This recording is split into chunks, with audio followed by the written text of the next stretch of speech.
സർക്കാർ നിലപാടിനെതിരെ കടുത്ത വിമർശനവുമായി വഖഫ് ബോർഡ് മരവിപ്പിച്ചുള്ള കോടതി ഉത്തരവ് ബിജെപിയും സർക്കാരും തമ്മിൽ ഒത്തുകളിച്ചതിന്റെ ഫലമായി ഉണ്ടായതാണ് എന്ന് വഖഫ് ബോർഡ് അംഗം ഉമർ ഫൈസി ആരോപിച്ചു.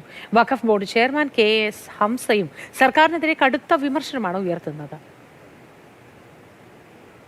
ഭരിക്കുന്ന സർക്കാരാണ് ഇതിന്റെ പിന്നിൽ പ്രവർത്തിക്കുന്നത് എന്നതും ഒരു വിശേഷമാണ്. ഈ കേസിന്റെ ഒരു പ്രത്യേകതയാണ്. അവരുടെ ഒത്തുകളിയാണ്. അന്യായക്കാരനും സർക്കാരും ഒത്തുകൂടിയിട്ടുള്ള ഒരു കളിയാണ് കളിച്ചിരിക്കുന്നതെന്ന് മനസ്സിലാക്കാൻ സാധിക്കും. കാരണം കോടതിയിൽ നിന്ന് ചോദിച്ചു, സർക്കാരിന്റെ നിലപാട് ഈ അപേക്ഷയുടെ ഈ പരാതിയുടെ ഭാഗത്ത് എങ്ങനെയാണ് എന്ന് ചോദിച്ചപ്പം അതിനോട് യോജിച്ചൊരു നിലപാട് തന്നെയാണ് എന്നാണ് പറഞ്ഞിരിക്കുന്നത്. അത് നിങ്ങളൊക്കെ കേട്ടിട്ടുണ്ടായിരിക്കുമല്ലോ. അതായത് ഇപ്പം ബി ജെ പിയുടെ ആവശ്യമാണ് രണ്ട് അമുസ്ലിങ്ങളെ വഖഫ് ബോർഡിൽ കടത്തിക്കൂട്ടണം എന്നുള്ളത്. എന്നാൽ ദേവസ്വം ബോർഡിൽ രണ്ട് അഹിന്ദുക്കളെ കൂട്ടണം എന്നുള്ള നിയമങ്ങളൊന്നും എവിടെയില്ല. എന്നാൽ അതൊരു വിഭാഗീയമായിക്കൊണ്ട് തന്നെ മുസ്ലിങ്ങളെ എത്രത്തോളം ഉപദ്രവിക്കാൻ കഴിയോ അതൊക്കെ BJPയുടെ ഒരു അജണ്ടയാണല്ലോ. ആ അജണ്ടക്ക് സഹായമായിട്ട് ഇവിടെ പ്രവർത്തിക്കുന്നത് നമ്മുടെ കേരള സർക്കാരാണ് എന്നുള്ളത് അതിൽ നിന്ന് വായിച്ചെടുക്കാവുന്നതാണ്. വിവരങ്ങളുമായി ചേരുന്നുണ്ട്. BJPയും സംസ്ഥാന സർക്കാരും ഒത്തുകളിച്ചു എന്നൊരു ആരോപണമാണല്ലോ ഉയരുന്നത്. എന്താണ് വിശദവിവരങ്ങൾ ഷഹീദ്? മോത്തി, ഈ വഖഫ് ബോർഡിന്റെ നിലവിലുള്ള സംസ്ഥാന വഖഫ് ബോർഡിന്റെ പ്രവർത്തനങ്ങൾ മരവിപ്പിച്ചുകൊണ്ട് ഇന്നലെയാണ് ഹൈക്കോടതി താൽക്കാലികമായി മരവിപ്പിച്ചുകൊണ്ടുള്ള ഉത്തരവുണ്ടായത്. BJP നേതാവ് ഷോൺ ജോർജ് ഉൾപ്പെടെയുള്ളവരുടെ പരാതി പരിഗണിച്ചുകൊണ്ടാണ് ഹൈക്കോടതി ഇങ്ങനെ ഒരു തീരുമാനമെടുത്തത്.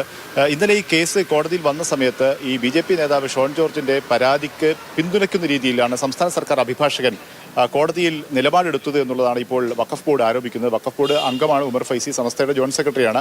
വഖഫ് ബോർഡ് ചെയർമാൻ KS ഹംസ ഉൾപ്പെടെയുള്ളവർക്ക് ഇത്തരമൊരു കടുത്ത വിമർശനം ഇക്കാര്യത്തിൽ ഉണ്ട് എന്നാണ് നമ്മൾ മനസ്സിലാക്കുന്നത്. ആ തരത്തിൽ സംസ്ഥാന സർക്കാരിന്റെ ഈ വിഷയത്തിലുള്ള നിലപാടിനെതിരെ കടുത്ത വിമർശനം ഉയർത്തുന്നു. അതായത് ഇത് വെറുതെ ഉണ്ടായൊരു ഹർജിയല്ല. ഈ സംസ്ഥാന സർക്കാരും കൂടി അവരുടെ ഒരു പിന്തുണയോടുകൂടിയാണ് BJP നേതാവ് ഷോൺ ജോർജ് പ്രത്യേകിച്ചും ഇങ്ങനെ ഒരു ഹർജി നൽകിയത്. ഈ ഹർജിക്ക് പിന്നിൽ സർക്കാർ തന്നെയാണ്, സംസ്ഥാന സർക്കാർ തന്നെയാണ് വഖഫ് ബോർഡിൽ ദുർബലപ്പെടുത്തുകയാണ് ലക്ഷ്യം എന്ന് തുടങ്ങി കടുത്ത വിമർശനമാണ് ഈ വിഷയത്തിൽ ഉന്നയിക്കുന്നത്. ഈ കേന്ദ്ര വഖഫ് നിയമത്തിനെതിരെ മുസ്ലിം ലീഗ് ഉൾപ്പെടെയുള്ള മുസ്ലിം സംഘടനകളോടും മുസ്ലിം ലീഗ് എന്ന രാഷ്ട്രീയ പാർട്ടിയും ഒക്കെ സുപ്രീം കോടതിയെ സമീപിച്ചിരിക്കുകയാണ്. അതായത് മുസ്ലിം ഇതര വിഭാഗങ്ങൾ രണ്ടുപേരെ അതിൽ നിയമിക്കണം, വഖഫ് ബോർഡിൽ ഉൾപ്പെടുത്തണം എന്നൊക്കെയാണ് പുതിയ കേന്ദ്ര വഖഫ് നിയമം.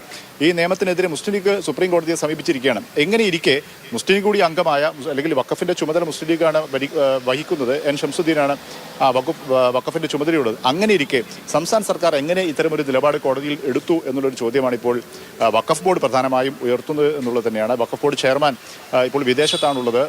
അദ്ദേഹത്തിനും സമാനമായ നിലപാടുണ്ട്.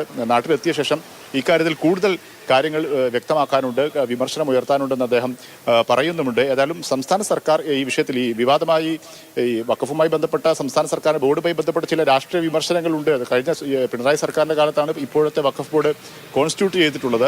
ഈ മുനമ്പം ഭൂമി വഖഫായി ഉമീദ് പോർട്ടലിൽ രജിസ്റ്റർ ചെയ്തതിനെതിരെ, വഖഫ് ബോർഡ് രജിസ്റ്റർ ചെയ്തതിനെതിരെ സംസ്ഥാന സർക്കാരിന് എതിർപ്പുണ്ട്, വിയോജിപ്പുണ്ട്. അങ്ങനെയുള്ള ചില വിമർശനങ്ങളൊക്കെ വഖഫ് ബോർഡിനെതിരെ സംസ്ഥാന സർക്കാരിനുണ്ട്. പക്ഷേ ഇപ്പോൾ BJP ഉയർത്തിയിരിക്കുന്ന ഇത്തരമൊരു ആവശ്യത്തിനൊപ്പം സംസ്ഥാന സർക്കാർ നിന്നു എന്നൊരു വിമർശനം ഉയർത്തുമ്പോൾ അത് കൂടുതൽ